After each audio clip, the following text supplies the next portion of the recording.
Buenas tardes a todos, muchísimas gracias por estar con nosotros. Soy Daniel Stulin y bueno, después de una semana de descanso, sobre todo con la Liga de Champions y las elecciones de Putin, estamos de vuelta con José Miguel Villarroel. ¿Qué tal estás? Buenas tardes. Muy bien, Daniel, un placer estar otra vez contigo después de estos días de descanso. Días de descanso. Oye, sí, sí. Poco, Un par de cosas antes de hablar de la política ya profunda. Vi esta mañana, porque aquí es mañana, estamos en miércoles, aunque esto va a salir mañana el jueves, que a Alves, Dani Alves, le acaba de saltar y Alves habla de la justicia. Un tipo que violó a una mujer en el baño de un club, un tipo que cambió su historia cuántas veces. Y la justicia básicamente ha dicho, si lo entendí bien, mira, págate $1 millón o euros en este caso, y entonces ya todo bien, pues es decir, si tú eres mucho menos culpable.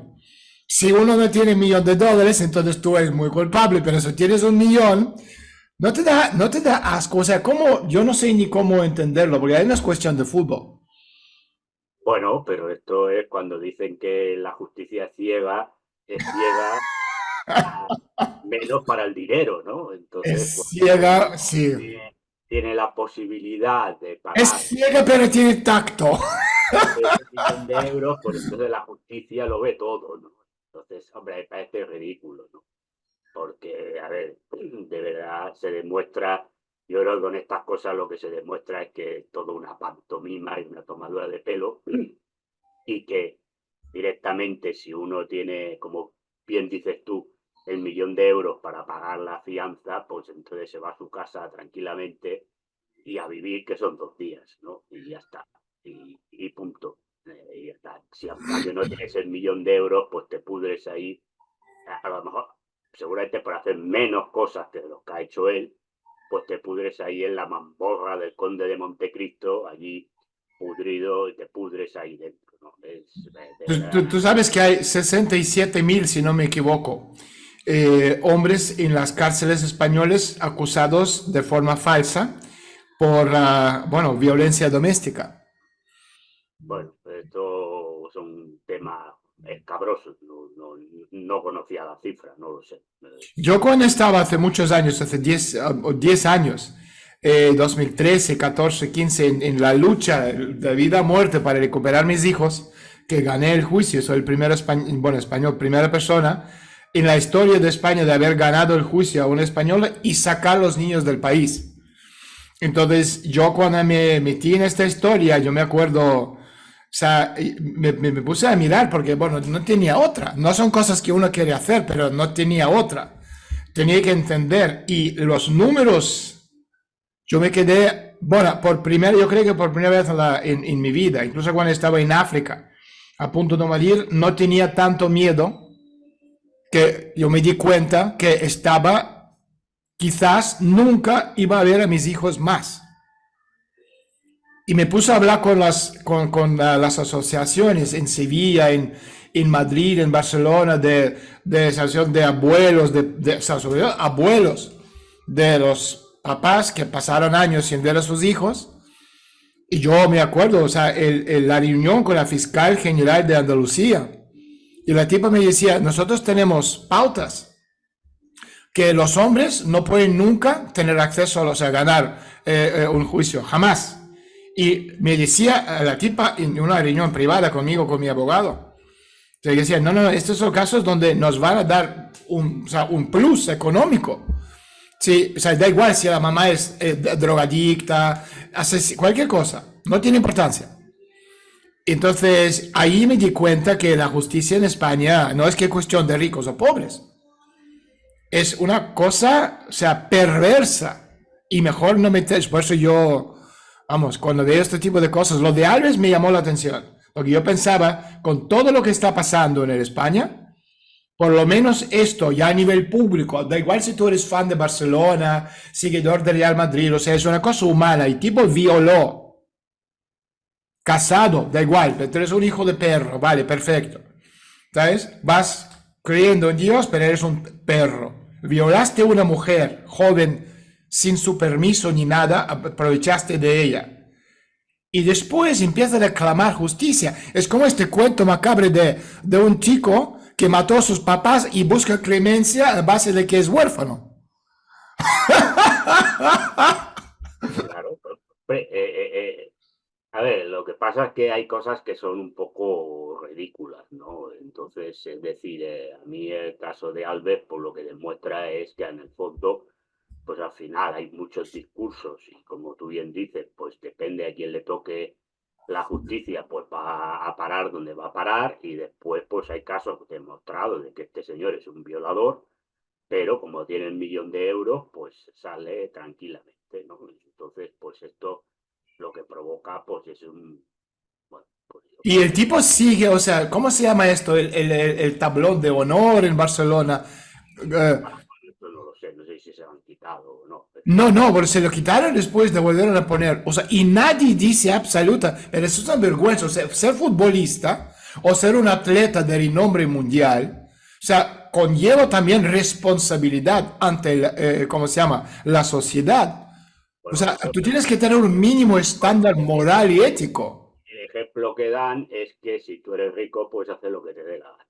Esta es la realidad de el resumen moral de esto es que si tú eres rico, pues puedes hacer lo que te dé la gana. Ya está. Porque pagas y te vas, te depositas a tu casa. Ya No, está. y el tipo además dice, yo creo en la justicia. Claro, si en la calidad favorable, pues cree mucho en la justicia, claro. Esto, esto es así. Yo creo que quien no creerá, perdón, en la justicia, pues es la víctima, ¿no? Que ha visto pues, que le han tomado el pelo, ya es O decir, sea, le pagaron $150,000. Lo de dinero es lo de menos. no, O es sea, lo de es el acto en sí. es el acto en ¿Cómo se te sí. ocurre?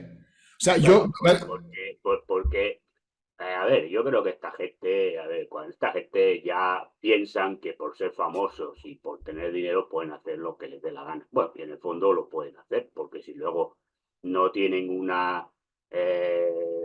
castigo acorde a aquello que han hecho, ejemplar.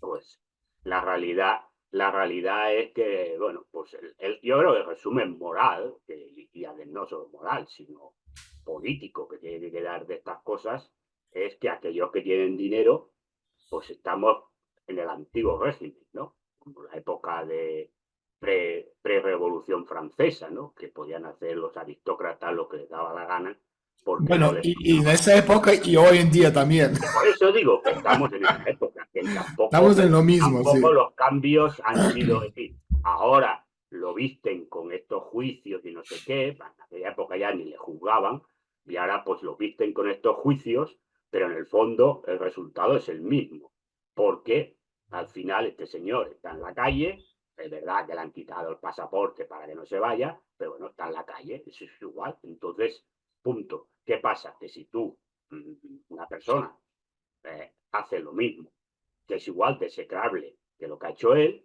como no tiene 1 millón de euros, pues se pudre en la cárcel. Se Entonces, pudre en la cárcel de muchos años. este es el tema, porque la pena, es decir, claro, te dirán, no, no, que le hemos puesto la misma pena a uno y a otro. Bueno, sí, pero a uno, porque paga el 1 millón de euros, ya está en su casa, y el otro, como no tiene el 1 millón de euros, pues no está en su casa. Entonces, esto, al final, ¿cuál es el resumen de todo este tema? Pues la pasta. Ya está. El resumen Sí. es la pasta y ya está. Y si tienes dinero, pues te puedes permitir pues realizar determinadas cosas que evidentemente pues la gente pues en la justicia pues te mira para otro lado. Sí, le han puesto los años igual que le hubieran puesto a un pobre. Pero el problema es que el pobre estaría en la cárcel ahí metido y él está en su casa. Pues ya está. O Está en sea, su... si yo soy el aficionado de Barcelona, yo exigiría que Laporta y toda esta tropa, o sea, pronunciara en este caso. O sea, Laporta no puede tener a este hombre que es un violador de mujeres. En el tablón, no sé, no me acuerdo cómo se llama esto, no sé qué, de honor y tal, de la fama de los ¿sabes? jugadores. Decir, de la fama y tal. O sea, de la fama es una deshonra a toda esa gente. Yo soy uno de los demás que está en este tablón, ¿sabes? Yo exigiría de forma absolutamente pública que a este tipo da igual, puede haber sido el jugador más grande de la historia, el tipo que ha ganado más títulos que cualquier otro, pero sigue siendo un perro violador de una pobre mujer, que es mujer una estúpida, buscando la fama. Bueno, perfecto, es una imbécil. Pero en la sociedad de hoy, ¿qué puedes esperar? En la sociedad basura, donde la fama es enseñar tetas en tu canal de YouTube. Obvio. Por eso un youtuber con tetas de silicona tendrá muchísimo más audiencia que tú y yo. Podemos probar un día hacerlo desnudos o casi desnudos tú y yo, a ver si podemos tener un rating o anti-rating. Yo creo que nos pagarían por no salir. Por no hacerlo, pues vamos a hacerlo. Igual nos pagan por no salir. Vamos a hacerlo igual. Exijo la libertad de expresión. No, pero te digo que esto me... Vamos a ver lo que dice Laporta. Sí, sí, o sea, Laporta tendrá consejeros. Dicho, porque la sentencia ya salió. Es decir, Bueno, pues si no ha dicho nada, no va a decir. O sea, este tipo tiene que tener consejeros. Él podría haberse justificado de no decir nada mientras no hubo sentencia. Pero ¿no? ya hay que decir. La sentencia ya la ha salido. No, pero de todos modos, lo quitaron ahí enseguida. O sea, el caso... Pero bueno, estos son parafernalias. A ver, vivimos en una sociedad que es bastante triste todo. Es decir, que por lo tanto, como tú bien dices, estamos en la sociedad en la que estamos y por lo tanto, pues las cosas están donde están, ¿no? Sí. Bueno, Oye, ayer vi tú mientras lavaba platos, porque, bueno, me gusta, yo tengo una característica que comparto con Djokovic, nos gusta lavar platos. ¿Por qué me gusta lavar platos? No lo sé, porque me gusta. Y estaba escuchando tu entrevista de lunes, ¿no? En ese canal Catalán 8, con el tipo que hacía análisis de las elecciones, que Putin dictador, que seguramente había robado las elecciones, que las elecciones no han sido justas y tal. Bueno, hoy salió un artículo en Estados Unidos que la CIA americana y varias otras agencias estaban haciendo un tracking en tiempo real de los 3 días de las elecciones, usando la tecnología de su alcance, sobre todo el movimiento de teléfonos móviles o IPs y tal. Y llegaron a la conclusión, o sea, no son datos exactos obviamente porque estos están haciendo a distancia, pero que 73%, Putin ganó con 87 y lo que sea, que 73% sí que como mínimo votaron a Putin. O sea, teniendo en cuenta que cuando la gente votaron a Sánchez, a nivel de... El 30. Bueno, 30 y tal, pues a 73 votaron a Putin, que los demás robaron, sacaron más, que no sé qué, tal, lo que sea. Pero que, y la oposición lo mucho que podría haber sacado era 8%. O sea, y obviamente se quedaron ahí en entredicho, ridículo, como siempre es Europa iluminada. Ahora, lo que decía este tipo, no me acuerdo cómo se llama el presentador de tu programa, él hablaba también de Macron y mandar tropas, y después me llamó la atención que entró un militar, entre comillas, porque, bueno, por la voz, parecía uno de esos personajes de película de Berlanga. Más que un militar. Y yo pensaba, bueno, mi amigo que va a decir, ¿le va a mandar a hacer puñetas o no? Pero bueno, tu reacción muy caballeresca. Tipo decía, ¿qué rango tenía el tipo? No me acuerdo, teniente, no. Subteniente. Subteniente, bueno, pues tú eres, yo soy coronel y tú también, entonces, bueno, llevamos unos cuantos rangos a este pobre hombre. Pero, o sea, aparte que lo que decía es una idiotez, es un tipo que llevaba muchos años, para llegar a coronel en el ejército ruso son 24 años. Yo lo he hecho en menos tiempo porque estaba en la guerra, verdadera guerra en África. Pero de todos modos, este tipo, por la edad, por la forma que hablaba, parecía que tenía muchos años. No era un niño, ¿sabes? No, era jubilado. Ya, pero, sí, pero... Y además, pues, militar del ejército franquista. Sí, además, sí. Bastante franquista, ¿no? Porque acusó a la URSS de que había invadido Sí. Hungría y Checoslovaquia y Afganistán y no sé qué. Bueno, debería aprender un poco de la historia, pero... España tenía que recuperar Gibraltar y todas estas cosas. Sí, bueno, se mezcló todo. Pero yo te quiero decir que, o sea, el comentario del presentador hablando de Macron y tal, tú lo explicaste perfectamente bien, o sea, de forma magistral. O sea, que la guerra tiene consecuencias, cómo empieza, cómo termina, y cualquier intervención por parte de los franceses, da igual dónde, porque Francia ya perdió África. Entonces necesitan recuperar su terreno en Europa Oriental. Ahí están Rumanía, etcétera, etcétera, etcétera. Es decir, ¿qué buscan los franceses? Los franceses obviamente buscan a Yesa. Eso es lo que están buscando los franceses. Pero más allá de eso, yo vi otro comentario que me preocupa mucho más. O sea, la declaración del presidente de Letonia, Edgar Rinkevich, se ha visto hace pocos días, que él hablaba de que Rusia debe ser destruida. ¿Tú qué opinas? Porque, o sea, es decir, estamos hablando de cosas mucho más importantes, como frase en sí, hablando de Cartago y todo eso. No sé si el tipo sea consciente, yo creo que sí. ¿Sabes? Si no, sus asesores, los que le escribieron este discurso, absolutamente están conscientes. Y eso a mí me preocupa mucho más que declaración de un Macron de que hay que hacer frente a Rusia, que no sé qué, no sé cuánto. ¿Tú cómo ves este comentario del presidente de Leto? ¿Tú lo has visto, no? Sí, sí, sí, sí. Bueno, a ver, forma parte también tú que has vivido en esas zonas el odio a todos los rusos, ¿no? Ya de entrada. Entonces, es decir, a ver, y además, bueno, pues yo creo que estamos entrando, a ver, no sé dónde va a acabar esto, pero estamos entrando en una fase donde las declaraciones son cada vez bastante más subidas de tono. Igual se quedan ahí, porque al final a veces en la historia hemos visto muchas veces situaciones de estas donde hay estas declaraciones subidas de tono que parece que Sí, van. pero en este caso, las En este caso, declaraciones, hombre, yo como tú creo, a has ver, dicho, necesitan invadir a Rusia. Y si nosotros perdemos, desaparecemos, como tú has dicho. claro, claro, este es el tema. Hombre, yo creo que el objetivo claramente, y lo dije desde el minuto cero, es trocear la Federación Rusa. Este es el objetivo. Siberia para Estados Unidos. Estados Unidos, las pequeñas repúblicas enanas donde ahí se metan Franceses, ingleses, turcos. ingleses, americanos, etcétera, etcétera, para ir sacando eso. Y evidentemente, a ver, tú fíjate una cuestión, yo lo dije el lunes en el programa de televisión. Tú fíjate que en este discurso belicista de la mayoría de los líderes europeos, algunos más subidos de tono que otros, como el que tú has hablado ahora O la tipa alemana. Semana o la ministra de Defensa de aquí de España y demás. Pero tú fíjate, sí, sí, bueno, esta ya que tampoco da para mucho, ¿no? Ya el nivel, cada uno habla a partir de su nivel. Claro, esta señora, el nivel no Ministra de Defensa española. Ministra. bueno, pero tampoco el nivel es muy alto, ¿no?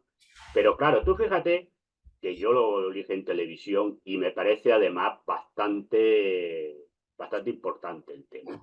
Tú fíjate que en todas estas declaraciones subidas de tono, belicistas, etcétera, etcétera, contra Rusia, hay alguien que no ha hablado. Hay alguien que no ha hablado, no ha dicho nada. Estados Unidos.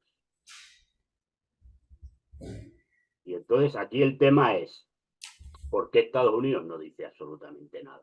Porque Estados Unidos no ha dicho hay que enviar tropas a Ucrania, hay que parar a Putin, más allá de alguna declaración de Biden, Pero es un gaga, obviamente. pero nadie de peso de Estados Unidos ha dicho Sí. absolutamente nada en estas fases de subida de tonos, porque ha hablado el primer ministro británico y ha soltado el rollo, lo ha dicho Macron, la ministra de Defensa de aquí, los italianos, los alemanes, todos los de los países bálticos, pues desde luego, el de Polonia, todos europeos. En cambio, Estados Unidos no ha abierto la boca.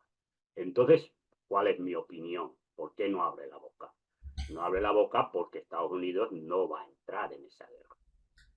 Porque Estados Unidos tiene un enemigo, claro, que no es Rusia. Rusia es un enemigo tangencial. El enemigo clave de Estados Unidos es China. Entonces, ¿cuál es el tema aquí? Bueno, que Estados Unidos es a que juega en el tablero de ajedrez, porque esto al final es un tablero de ajedrez, como tú sabes de la geopolítica, pues en el fondo son mover piezas en el tablero. Estados Unidos lo que puede prever es una guerra con China, porque ahí sí que se juega en la hegemonía mundial, Y si Rusia está empantanada en una guerra en Europa, no va a ayudar a China. Pero yo no voy a meterme en la guerra en Europa contra Rusia. Ahora, eso sí, salgo beneficiado de lo que pase. Está claro. Y entonces, esto es claro, porque Estados Unidos no ha abierto la boca en el tema de enviar tropas y de enviar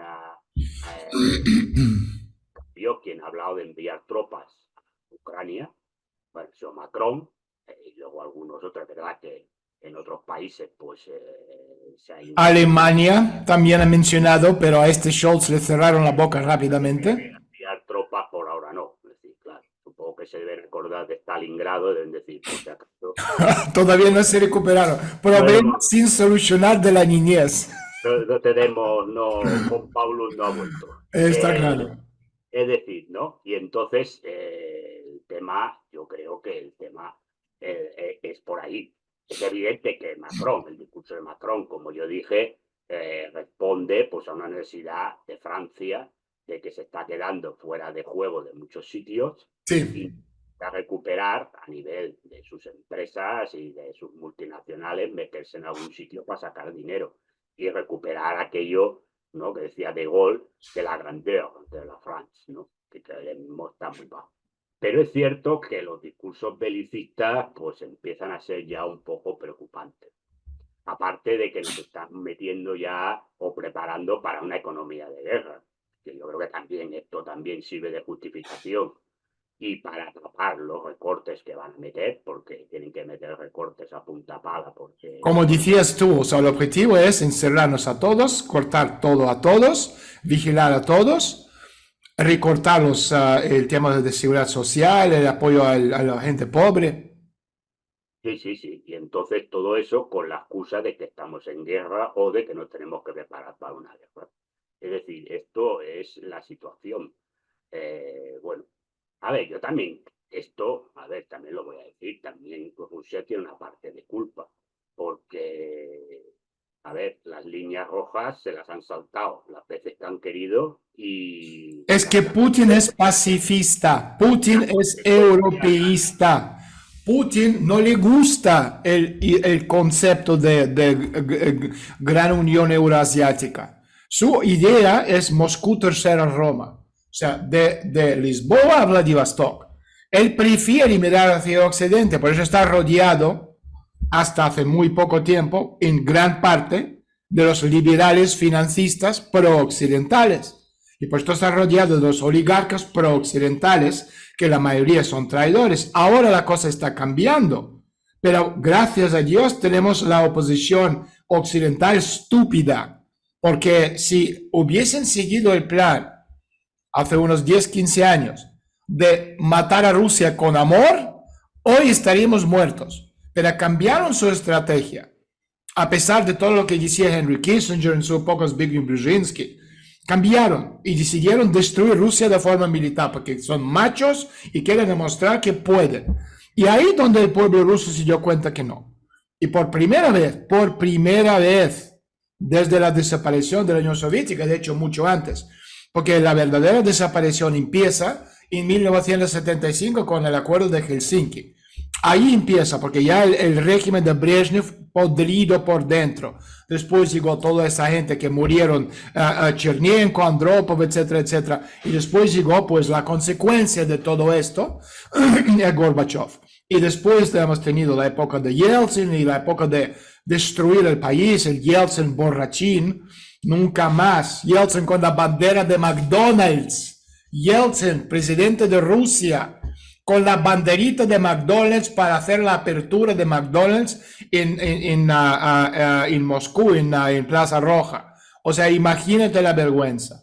Pero mira, yo te quiero comentar que, o sea, mi punto de vista, mi análisis, o cómo veo yo el comentario de este tipo, obviamente no me preocupa Letonia, o sea, como peligro, ¿no? Las 3 repúblicas bálticas tienen una población menos que un San Petersburgo y su potencial militar es cero. Pero por una razón completamente diferente estoy preocupado. Y como tú dices, o sea, los comentarios cada vez más subidos del tono. O sea, para empezar la famosa frase, Cartago debe ser destruida, no estaba asociada, tú como historiador lo sabes, con la guerra entre Roma y Cartago, sino con los problemas políticos internos de Roma. Y en ese momento, Cartago había perdido la primera guerra, perdió Sicilia, la segunda guerra púnica, la fallida campaña de Aníbal en Italia. Y Cartago no era una fuerza política seria. O sea, existía un deseo, el deseo de recibir dividendos de un competidor ya débil pero prometedor. Además, o sea, Cartago comenzó a enriquecerse nuevamente porque, bueno, continuó formando parte de esta poderosa potencia comercial fenicia, lo que en el futuro lo permitió incrementar sus fuerzas. Y en esa etapa, o sea, parte de esta élite romana se propuso la tarea de destruir completamente Cartago y poner bajo su control todo el comercio mediterráneo, que tiene lógica desde esta óptica. Pero estas ya eran cuestiones internas de Roma. O sea, Cartago fue destruida y con ella, y esta es la parte que me preocupa, la civilización. Y aunque no fue posible destruir por completo esta civilización, o sea, porque algunos de sus elementos pasaron más tarde a Portugal, Gran Bretaña, Estados Unidos, Holanda, incluso un poquito a Rusia, pero la civilización, como forma separada de establecer relaciones entre hombre y el mundo exterior, fue destruida. Y después de la Tercera Guerra Púnica, Cartago no tenía quien firmara la paz y Túnez lo firmó. Y esto no fue una victoria militar, sino una destrucción de una civilización. Yo creo que es eso lo que no entiende esta banda de energúmenos a nivel europeo. Yo, o sea, yo nunca, Daniel Stullen, aceptaría la destrucción de la cultura de Ucrania o la cultura del occidente sin importar lo que esa gente nos está haciendo. O sea, yo entiendo que esta cultura ha hecho una gran contribución a la cultura mundial. O sea, entonces cancelar la cultura es diferente de la destrucción de la civilización, porque, bueno, puede ser reversible. Y la destrucción de la civilización es fundamentalmente reversible. Los romanos, o sea, al darse cuenta de que habían cometido un crimen, afirmaron que los cartagineses, o cómo se llaman estos, cometían sacrificios humanos de niños, lo que ahora es muy, muy dudoso. O sea, intentaron justificarse. Y literalmente no quedan fuentes escritas de Cartago, todo fue destruido a cero, y hoy es imposible verificar absolutamente nada. Por eso me asusta tanto las palabras del presidente de Letonia, tal vez dichas a nivel de broma, pero cuando los políticos dicen cosas así a este nivel de broma, entonces probablemente que se dice existe a nivel de propósito en las personas más, digamos, cualificadas. Podemos hablar de estado profundo, podemos dar lo que tú quieras.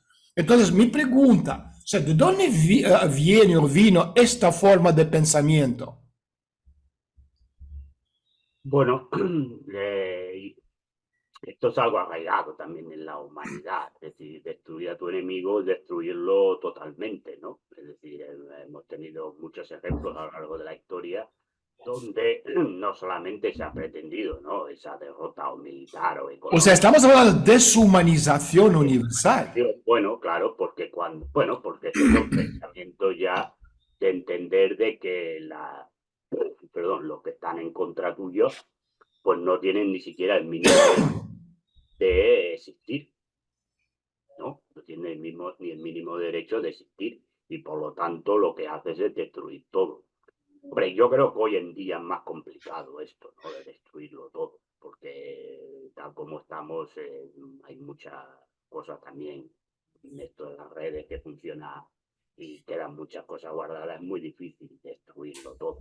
Pero sí es cierto que yo lo que creo es que ellos lo que, más que destruir la civilización rusa o la cultura rusa, porque en el fondo esto, yo creo que en estos momentos es imposible, ¿no?, destruir una cultura a estas épocas del siglo en el que estamos es muy difícil. Yo creo que la idea va más allá, es destruir a Rusia de una manera de que nunca más vuelva a ser una potencia. Y competencia. Evidentemente, esta es, yo creo que es la idea fundamental de ese discurso del presidente letón, que por otra parte, pues, a ver, no me sorprende nada porque son las repúblicas bálticas, ya sabemos que son una terva de nazis que colaboraron alegremente con las tropas alemanas y con las SS y tenían divisiones de las SS donde alegremente pues ejecutaban a judíos, a comunistas, a todo esto y después luego lucharon al lado de Alemania. Por lo tanto, no me extraña para nada absolutamente el tema del discurso este, ¿no? A ver, estos son discursos sacados de pata de mesa que evidentemente, a ver, también lo aplican en su país, ¿no? Porque, a ver, Pero es que están deshumanizando, o sea, Rusia a nivel bueno, mundial ahora claro, mismo se ha convertido en judíos de la Segunda Guerra Mundial. claro, pero la idea es la misma, el pensamiento es el mismo. Es decir, es seguir considerando pues, a las poblaciones eslavas, porque como ellos no se consideran eslavos, pues es seguir considerando a las poblaciones eslavas Untermenschen, ¿no? Subhumanos. Y Y por lo por eso tanto, estamos viendo tanto ahora mismo, o sea, la lucha no está entre Ucrania y Rusia, la lucha es una guerra civil entre un pueblo eslavo lavado cerebro y cometido una locura galopante, donde deshumanizaron la otra parte, en este caso Rusia, y Rusia, gracias a Dios, no estamos, o sea, no estamos entrando en este juego, aunque muchas veces dices, coño, con todos los bombardeos y los muertos y tal, no es la hora de hacer lo mismo con Kiev, pero Putin ese sitio lo tiene absolutamente claro. ¿Sabes? Yo, mira, también te digo una cosa, que cuando yo estaba pensando justo ayer, después de ver las partes de tu entrevista, ¿no? O sea, a nivel ya casi psicosomático, que la gente se dan ya se dieron por hecho. Da igual si estamos hablando del presentador de tu programa en Cataluña 8 o cualquier otro, no tan extremo, ¿sabes? Da por hecho que somos los malos, que todo lo que hacemos es ilegal, que Putin es un dictador, que las elecciones robadas, que el pueblo, como el tipo decía, en Donetsk, Lugansk, 80, 90, 93% votaron a punto de pistola. Punto de pistola, el pueblo que lleva cuántos años, 10 años, soportando, o sea, muerte, asesinatos, destrucción por parte del ejército de otro país. O sea, es eso lo que está diciendo el tipo. O sea, él se da cuenta lo que está diciendo, que ahí no hace falta. Me extraña que son solo 93, porque los que votaron a favor de Crimea eran 96%. 96%, y aquí no van 93, quizás porque mataron al resto. Es que son números. O sea, ¿se dan cuenta? bueno, sí, lo que pasa es que hay que mantener, a ver, claro, ¿cómo justificas que Putin haya sacado las cifras que ha sacado? Pues muy fácil, decir que a la gente la obligaban a votar a punta de pistola. Como la gente se cree. A ver, yo creo que también estamos en un momento en que la gente se cree lo que se cree. Yo no creo que la mayoría de la población se crea eso. Lo que pasa es que Yo la creo gente que Europa está bastante cansadita. está muy cansada del tema de la guerra. O sea, ¿cómo es la situación en España que tú vives ahí? O sea, es decir, Pues, en a general. ver, hacía un tiempo que el tema de la guerra de Ucrania había prácticamente desaparecido de las noticias. Y además, a partir de lo del genocidio de Gaza, pues aún más. Ahora, pues ha vuelto, pues habrá algún interés. Yo me imagino que el interés debe ser, pues, utilizar la guerra de Ucrania, pues, para justificar los recortes, para justificar toda una serie de cosas de miseria que nos viene y decir que la culpa es de la guerra, ¿no? Pero es verdad que la gente está muy harta de la guerra. Le cansa mucho, entiende, ya hay mucha más gente de que al principio que considera que esto no es Rusia la única culpable, aunque alguna gente te puede decir, sí, Rusia es culpable porque invadió Ucrania, pero ya te empiezan a decir, sí, pero los ucranianos también han hecho cosas y por lo tanto esto se tiene que mirar de alguna manera, no sé. Y hombre, yo te digo que no hay aquí mucha alegría desbordada para ir a luchar por Ucrania. Yo ya te lo digo así de ¿Dónde claro. está la división azul de los... Yo creo que ya esto ya ha pasado a la historia y no hay una alegría desmedida en la población española. Yo creo que la población europea en general de ir a luchar a Odessa o a Kiev o a Krasnodar o a sitios de estos. Es decir, que por lo tanto, el problema, yo creo, una cosa son los discursos y otra cosa es lo que luego realmente se haga. Después, hombre, es que tampoco militarmente que va a aportar Europa, porque, a ver, la mayoría de los ejércitos europeos son profesionales. Fíjate que España debe tener a ver, es un ejército profesional, debe tener creo que 80 o 100.000 soldados. Imagínate con eso dónde vas, ¿no? Es decir, claro, Y hombre, Europa en este momento, o sea, si hay una guerra no, en el Europa, ámbito europeo, puede poner 300.000 soldados, si de los quiere, si cuales, quiere Rusia puede llegar desfilando, ¿no? Es decir, que tampoco, es decir, que el problema es que se están hablando de cosas que son bastante absurdas, ¿no? Porque, claro, ya han salido militares serios, no militares palmeros, diciendo, oiga, ¿dónde vamos? ¿No? Porque, a ver, por lo que tenemos, ¿de dónde quiere ir? ¿No? A luchar, ¿dónde? ¿Contra quién? ¿A qué? ¿No? Sí, a ver, tener en cuenta que la mitad de los tanques ya se le enviaron a Ucrania, porque ya no tienen no hay, o sea, tú puedes imprimir dinero porque tanques. tienes una máquina, pero tú no puedes imprimir armamento, no puedes imprimir No, y misiles. aparte es lo que parto siempre, es decir, a ver, si tú quieres ir a luchar contra Rusia, a ver, voy a hacer un análisis militar. Es decir, tú quieres ir a luchar contra Rusia, primero tienes que planificar, a ver, las cosas como son, y después tienes que hacer una leva, porque con los ejércitos profesionales no te da. Bueno, tú haces una leva. Primero que no haya lío en los países, que esta es una. Pero vamos a poner que la gente acepta la leva y que se apuntan y que van. Bueno, pero el problema es que tú a esa gente la tienes que formar. Tú no puedes enviar a esa gente, darle un fusil y decir, venga, vaya usted, como hacía Hitler en el año 45, porque esto es carne de cañón. Estos llegan allí, pegan un pepinazo y se han muerto todos y se acaba la película. Entonces tú eso lo tienes que formar y formar un ejército para que tenga capacidad combativa con posibilidades de ganar, esto te lleva más de un año. Esto te lleva más de un año. Por lo tanto, claro, estos discursos son discursos, yo creo que quedan muy bien, que se pueden hacer cosas más que enviar tropas. Hombre, parece que Francia tiene tropas ahí. Esto lo han dicho ya en noticiarios de la televisión francesa, no sé cuántas. Claro, Es que el problema. problema de Francia también es otra. Los militares están hasta los mismísimos de Macron y Macron, para asegurarse que no habrá un golpe de estado militar contra ellos, manda a esa gente que volvieron. ¿Te acuerdas la época de Gaulle en Algeria, De no? Lo Argelia, mismo, están mandando a esa gente a Rumanía, están mandándolo sí, allá. ¿verdad? Me acuerdo perfectamente de la época de Argelia, cuando volvieron los militares de Argelia que intentaron pegar un golpe de Estado y Exacto. entonces este es el tema. Entonces, bueno, pero es que el problema es decir, bueno, pero él puede enviar, dicen que hay 2.000 soldados allí, ¿no? Esto es lo que decía la televisión francesa. Bueno, ¿y 2.000 soldados qué van a hacer? Claro, es que este es el problema.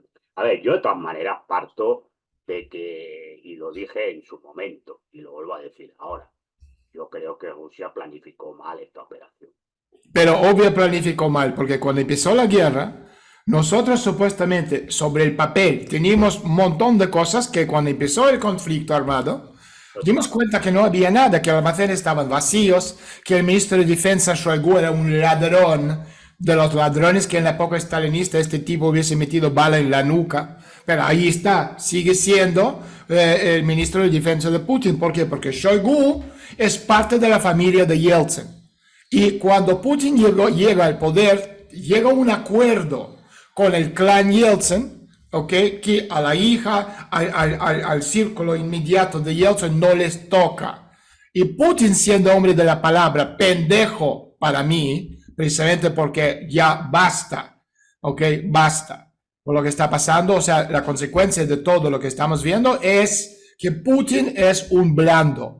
Y el Occidente, cuando empezó el conflicto en febrero del año 2022, en principio tenía muchísimo miedo que la respuesta por parte de Rusia. Pero como respuesta no llegó, como tú dices, las líneas rojas, han pasado todas las líneas rojas, blancas, amarillas, naranjas, imaginables y más. No hace nada. ¿Por qué no hace nada? Porque es un blando. Porque no le gusta eso, no le gusta. Va en contra de lo que él quiere hacer. Él quiere ser amigo del Occidente. Y le va a costar, y le está costando, ya 20 cuantos años lleva el hombre al frente del gobierno. Y le está costando entender que el Occidente nos quiere muerto. Y hasta que este hombre da basta encima de la mesa, no habrá cambio. Esto es lo que te quería comentar. O sea, cuando hablamos antes del tema de deshumanización. O sea, hay dos tipos de deshumanización. hay deshumanización de los extraños, que podemos decir la locura siria, y la deshumanización de los propios, que es la locura griega. Y la locura siria se ha visto, bueno, cientos de veces en la historia. Hoy lo estamos viendo en Franja de Gaza. Y antes lo vimos en Alemania nazi. Y la locura griega se manifiesta, digamos, más durante las revoluciones. La Revolución Francesa, que quedó claramente demostrado con el terror jacobino, ¿no? Llevado a cabo desde Londres, la guerra del norte y el sur de Estados Unidos, la guerra civil, la revolución rusa en el año 1917. O sea, la deshumanización es una acción y la locura es un estado que permite tal acción. Y la locura se produce en dos casos. O sea, la locura siria surgió cuando la escala del gobierno cambió repentina y dramáticamente. Eso sucedió en Asiria, cuando en 2 generaciones su escala del gobierno creció de 4 ciudades, de una zona de 80 por 80 kilómetros, y pasó a Egipto, a la India, incluso a Asia Occidental. Y el nivel de gestión creció, pero el nivel de pensamiento no cambió, y su pensamiento falló y se volvieron locos. Y declararon a todos los que no podían entender como no humanos cuya destrucción no solo era permisible, sino incluso bienvenida, hablando de lo que estamos viendo ahora mismo en Israel, estamos viendo ahora mismo en Gaza, me lo he dicho, estamos viendo en Alemania nazi, etc. Y la locura griega tiene un carácter diferente. O sea, cuando las condiciones internas cambiaron drásticamente y el cerebro no estaba preparado para tales condiciones y de alguna forma no pudo afrontarlo. Entonces el cerebro encuentra una salida a deshumanizar al enemigo interno. Y el presidente de Letonia, volviendo a este tipo, tiene la clásica locura siria, prueba de que Europa no pudo hacer frente a su escala. Pero, o sea, esto no es todo, o sea, todo es muchísimo peor, porque en Europa, en un periodo de tiempo bastante corto, como en Asiria, en 2 generaciones, una persona común y corriente que anteriormente se encontraba en la posición de una clase, bueno, contribuyente y con una perspectiva bastante limitada, esto tú lo explicas a diario en el programa en Cataluña, tuvo la oportunidad de viajar, y la televisión, la aviación a reacción, literalmente permite ver cualquier punto de vista. Y después apareció Internet, que permitía a una persona, bueno, controlar, o mejor dicho, interactuar con un grupo, cualquier grupo en cualquier parte del mundo. O sea, cualquier persona podía convertirse en actor, aunque permaneciera condicionalmente incógnito. Y la escala de control ha cambiado en 2 o 3 órdenes de magnitud en muy poco tiempo. Y los gobernantes asirios al menos estaban dispuestos a asumir, digamos, la responsabilidad de sus súbditos. Y nadie capacitó a la gente para gestionar todo esto a través de Internet. Y muchas personas hoy en día, o sea, se dedican a hacer ¿qué? Gestionar el mundo a través de Internet. Y quizás no a gran escala, pero así son las cosas. Y la escala de pensamiento sigue siendo muy doméstica. O sea, la escala de una ciudad, o mejor de los casos, de un país, como el caso de Letonia.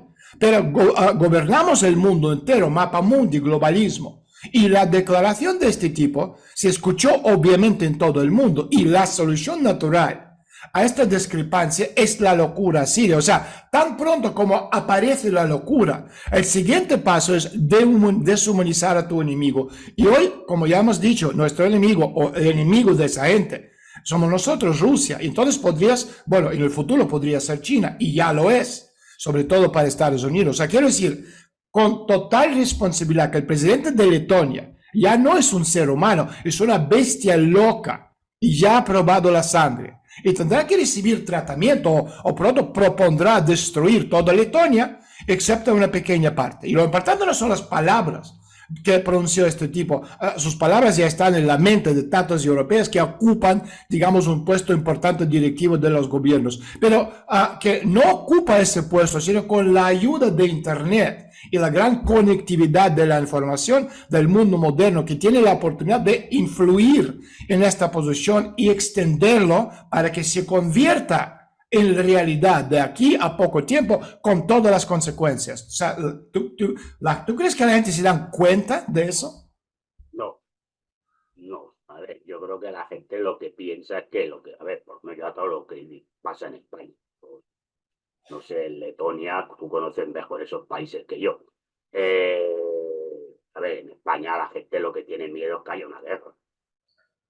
Es decir, esto es lo que la gente, pues, hombre, pues tiene miedo, porque nadie quiere la guerra, o nadie quiere ir a la guerra, o nadie quiere.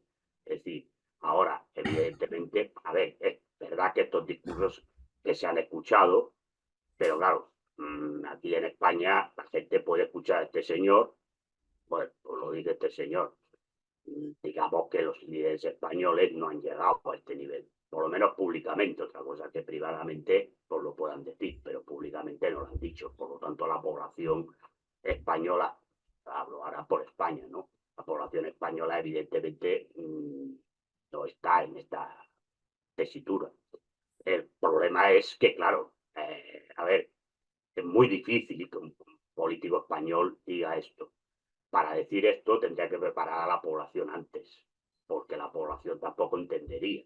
Es decir, claro, yo creo que también los discursos van en función de a quien primero, a quien diriges el discurso. Es decir, digamos que este señor, hombre, aunque es un discurso parafraseando lo del Papa, que es Urbi et Orbi, hoy en día, pero es cierto que el primero se dirige a su población.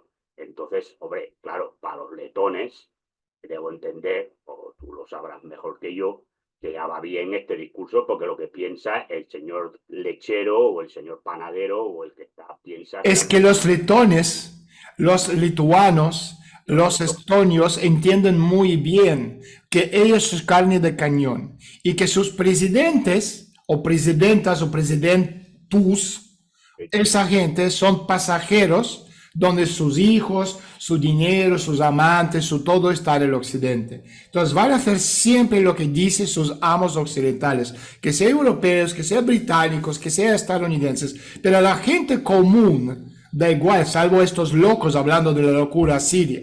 Estos locos de Atar piensan que Europa les va a salvar. Y la gente común entiende en estos países que la única forma que ellos sobreviven es tener una relación sana con Rusia. Es que no hay otra. Y la consecuencia de no tener una relación sana con Rusia es la muerte de estos Lituania. Yo soy de Vilnius. Yo no soy lituano, o sea, yo nací en la República Soviética de Lituania. No hablamos ni una palabra lituano y yo soy orgulloso de ello. Porque es un lenguaje de los buenos. Vamos a decirlo, no quiero que me corten el canal. Pero te quiero decir que, o sea, el país ya era chiquitito cuando yo vivía y ahora son, o sea, se han ido la mitad del país, ahora se queda como 2 millones de personas. O sea, la mitad de Madrid es Lituania. Y son o viejos, o muy jóvenes, o decrépitos, o tuertos, o subnormales, porque hay gente capacitada con 2 piernas ya han ido corriendo a buscar su futuro en Europa. Ingenieros que ahora mismo están trabajando lavando cuartos de baño. ¿Ok? Este es el futuro de esa, y esto es lo que quieren obviamente occidentales. Pero, o sea, es decir, aquí no hay solo salida. La salida, la única salida para esos países es un acuerdo con Rusia. No, totalmente. Pero además, la geopolítica es clara. Es decir, tú con quien tienes problemas, aunque te tienes que llevar bien, es con tus vecinos fronterizos. Totalmente. Claro, por ejemplo, España con Rusia tiene problemas, no ha tenido ni ha tenido históricamente. Estamos a miles de kilómetros. Sacando la papanatada de la División Azul en la época de la Segunda Guerra Mundial, España no ha tenido ningún problema con Rusia. Es decir, estamos a miles de kilómetros. Es decir, nosotros con qué nos hemos peleado toda la vida, con Francia, con Gran Bretaña, con Portugal, por lo que tenemos al lado. Y no olvidamos a Inglaterra y Por a... eso he dicho Gran Bretaña, Inglaterra, claro, no, es con quien hemos tenido problemas. Es decir, nosotros no hemos tenido problemas con nadie más. Es decir, si tú coges la historia de España, que tú la conoces Ya, Francia e Inglaterra es suficiente. perfectamente, ¿no? ¿Con quién hemos tenido los problemas? Bueno, y con Estados Unidos en su momento, ¿no? También, bueno, pero porque teníamos las colonias en el continente americano. Sí. Pero, es decir, claro, es que la gente, uno se pelea con el que tiene al lado. Esto pasa en la vida, ¿no? Tú te peleas con el vecino de tu bloque, ¿no? Normalmente, si tienes una discusión, no con el vecino, Sí, no con alguien que vive 20 calles más para allá por un tema de que hay yo qué sé, o hay ruido o hay un escape de agua. Por lo sí. tanto, claro, el problema, es decir, que tienen esta gente, lo que pasa es que, claro, los dirigentes estos pues entienden para mantenerse en el poder y seguir viviendo de sus corruptelas, pues es decirle a la gente de que para ser independientes hay que destruir a Rusia, porque si no Rusia, cuando acabe con Ucrania, pues invadirá a los países bálticos y entonces, por lo tanto, volveremos. No somos, o sea, Rusia no tiene ninguna capacidad de invadir a nadie. Otra cosa es defender el país, obvio. Si hace falta, el país se levanta entero.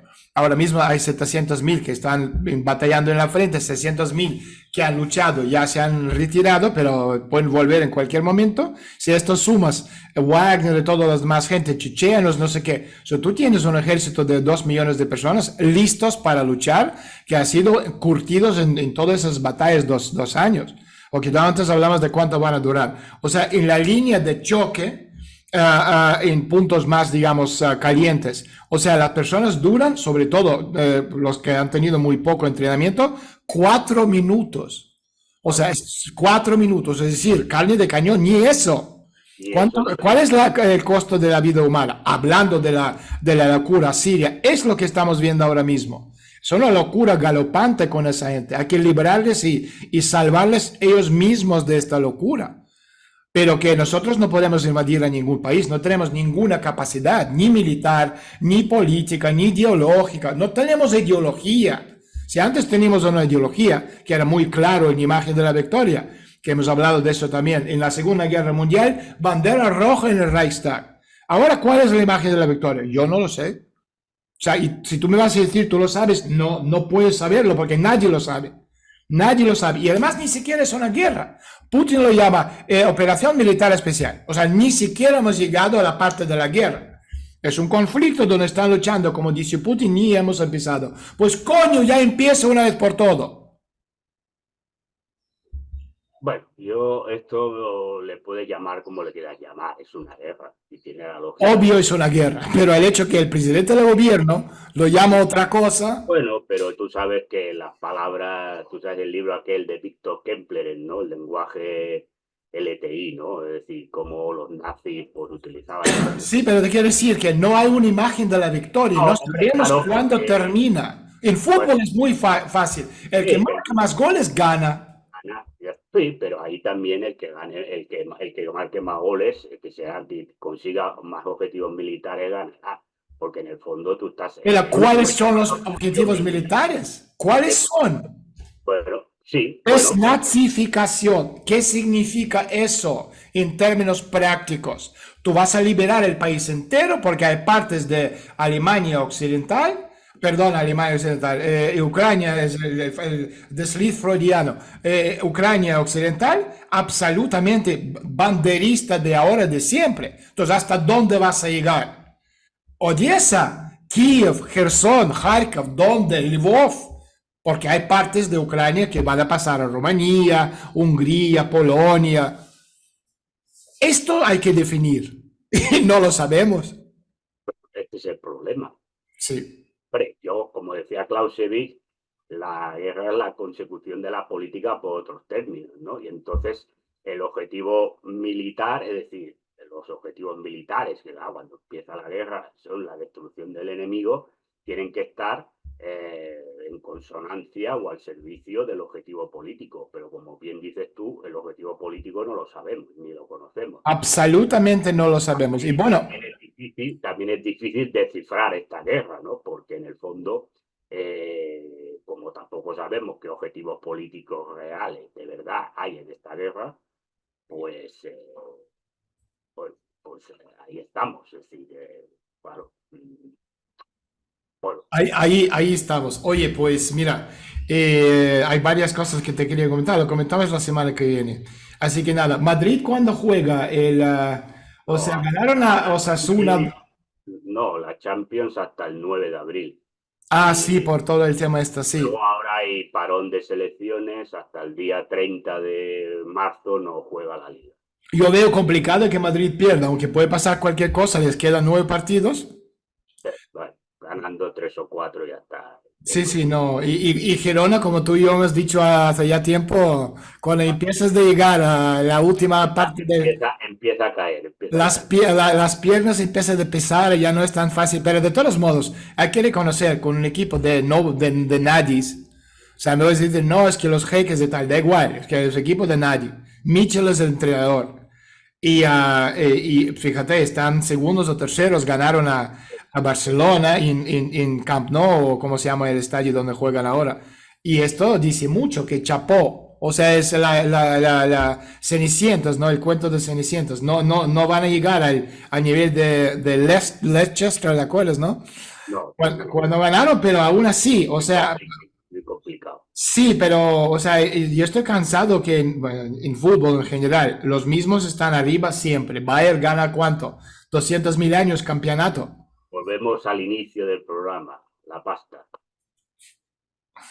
Así es, nada, que seguimos. ¿Tú cobraste ya de Florentino? ¿Te pagó? Ya me pagó, sí. Ah, bueno, pues Hice sí. una buena intervención la última vez Y te dio un bonus, ¿no? Sí. bueno, Sí, bonus me plata, comentaron que hay que hacerlo con más sentimientos. O recibiendo, sea, sí, un poco, me decía que tú eres un poco frío, hay que dar más. darle valor al pene.